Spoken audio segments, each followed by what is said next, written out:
Assalamualaikum warahmatullahi wabarakatuh. Perkenalkan, nama saya Rizwaldi Padli dari kelas IF 7 NB Universitas Bina Dharma. Dosen pengampu Pak Surya Yusra MKom. Di sini saya akan menjelaskan materi tentang PSTN. PSTN sendiri adalah singkatan dari Public Switch Telephone Network yang merupakan jaringan telepon penghubung publik yang mampu melayani komunikasi dalam jangkauan yang sangat luas. PSTN mampu melayani komunikasi sebuah kota, negara, bahkan benua. Konstruksi sebuah PSTN terdiri dari beberapa konstruksi. Yang pertama yaitu sentral, yang kedua sentral lokal, yang ketiga RPU, yang keempat RK, KP, KTB, dan yang terakhir yaitu soket. Sentral merupakan perangkat penghubung antara beberapa sentral lokal sekaligus berfungsi sebagai gateway yang digunakan untuk melakukan panggilan SLJJ dan SLI. Sedangkan sentral lokal berfungsi menangani layanan komunikasi yang terdapat pada satu lokal area, dan setiap sentral lokal terbentuk dari beberapa pembagi utama yaitu atau RPU.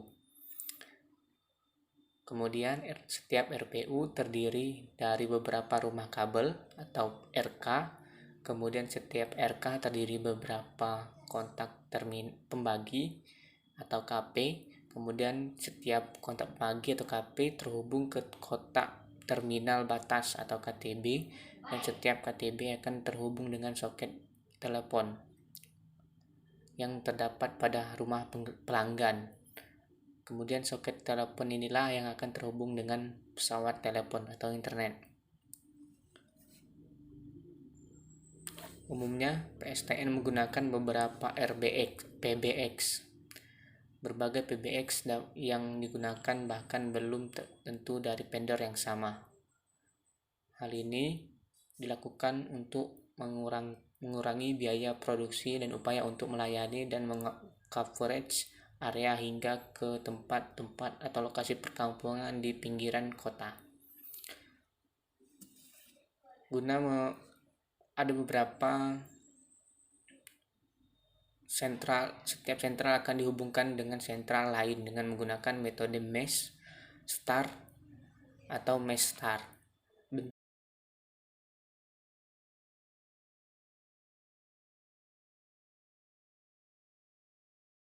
Yang dimaksud dengan Star Network dan Mesh Network. Star Network beberapa sentral lokal yang dihubungkan pada satu sentral tandem, sehingga setiap penyaluran informasi selalu menuju sentral tandem. Dan selanjutnya sentral tandem akan meneruskan informasi tersebut ke sentral lokal tujuan. Sedangkan yang dimaksud dengan Mesh Network adalah satu sentral dengan sentral lainnya dihubungkan oleh junction, sehingga bila salah satu junction putus maka hubungan dengan sentral lainnya masih dapat dilakukan. Yang ketiga, gabungan dari star dan mesh network dapat dibentuk menjadi kombinasi star mesh network. Adapun jenis layanan yang dibedakan menjadi dua, yaitu layanan jarak jauh dan layanan lokal. Untuk layanan lokal hanya mencakup kota saja, contohnya Jakarta, kota-kota yang besar lah. Sedangkan long distance itu penghubung antar kota seperti kota Jakarta dan kota Bekasi. Selanjutnya yaitu komunikasi radio. Komunikasi radio adalah komunikasi yang memanfaatkan gelombang radio yang merambat melalui udara untuk pendistribusian informasi. Konstruksi dasar dari komunikasi radio terdiri dari perangkat pemancar dan penerima.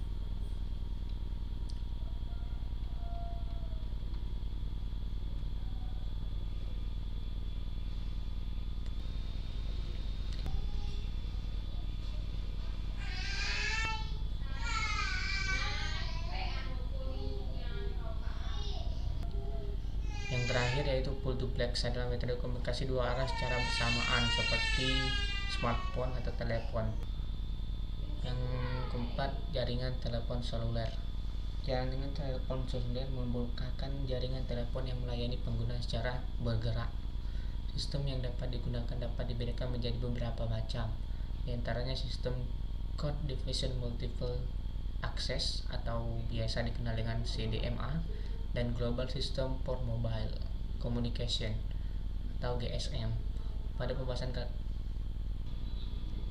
lanjut, kita masuk ke jaringan akses PSTN. Jaringan akses PSTN terdiri dari grup jaringan lokal yang dihubungkan oleh jaringan long distance. Jantung dari sebuah local network adalah Customer Price Equipment (CPE). Kabel tembaga membentuk sehubungan atau loop yang menghubungkan subscriber ke local service switch melalui main dispute frame. Ada beberapa karakteristik utama PSTN, yaitu akses analog dengan frekuensi 300 sampai 3400 Hz, bersifat circuit switch, memiliki bandwidth 64 KB per second, bersifat fix sehingga mobilitas sangat terbatas, dapat diintegrasikan dengan jaringan lain seperti ISDN, PLMN, dan PDN. PSTN dapat dibagi menjadi 3 jaringan utama, yaitu jaringan backbone, merupakan core network, jaringan inti yang membangun PSTN, jaringan yang menghubungkan antar sentral. Jaringan backbone apabila hanya dua pihak yang berhubung dengan telepon, hanya diperlukan satu saluran yang secara tetap menghubungkan kedua pihak. Percakapan langsung terjadi. Yang kedua yaitu jaringan akses, merupakan jaringan berfungsi menghubungkan sentral sampai ke pelanggan. Jaringan akses dapat dibagi menjadi 4, yaitu jaringan lokal akses tembaga atau JARLokat, jaringan lokal akses radio atau JARLokat. Yang ketiga, jaringan lokal akses fiber optik atau JARLokat. Yang keempat, hybrid fiber coaxial atau HFC. Pengertian dari JARLokat adalah jaringan lokal akses yang memanfaatkan media kabel tembaga sebagai media transmisinya.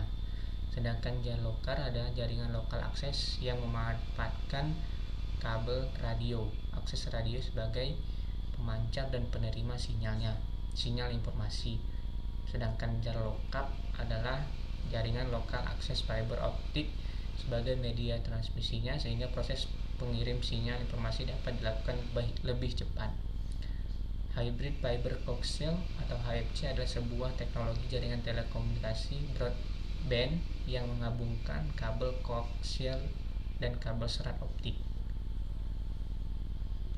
Ada beberapa contoh dari JARLokat, yaitu kabel primer, rumah kabel, kabel sekunder, kotak pembagi, dan lain-lainnya.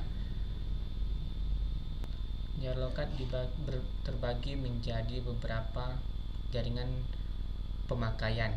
Yang pertama, pemakaian jaringan catu langsung. Pemakaian jaringan catu langsung ini dapat dilakukan di daerah dekat sentral, biasanya di kota besar. Kota-kota kecil yang pelanggannya masih sedikit, jumlah KP-nya juga sedikit. Daerah dengan demand pelanggan terpusat, daerah dengan pelanggan VIP. Keuntungan dari catu pemakaian jaringan langsung ini dari segi ekonomi menguntungkan biaya yang rendah, karena pada jaringan ini tidak digunakan RK. Administrasi kabel menjadi lebih sederhana, titik rawan gangguan kecil. Sedangkan kerugiannya dari jaringan catu langsung tidak fleksibel, sulit melokalisir gangguan karena kabel primer yang digunakan terlalu panjang sehingga kesulitan untuk menentukan letak kerusakan yang tepat. Sedangkan catu tidak langsung yaitu digunakan di saluran di kota-kota yang jumlah pelanggannya besar, daerah yang lokasinya jauh dari sentral, daerah yang pelanggannya menyebar. Untuk keuntungan dari catur tidak langsung lebih fleksibel dan mudah di dalam melokalisir. Sedangkan kerugian dari catur tidak langsung dari segi ekonomi tidak menguntungkan karena membutuhkan biaya yang lebih mahal, sumber gangguan lebih banyak. Untuk jar lokap menggunakan fiber optik.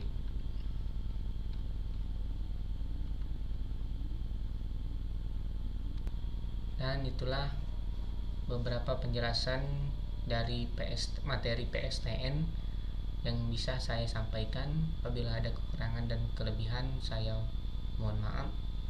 Pada Allah saya mohon ampun.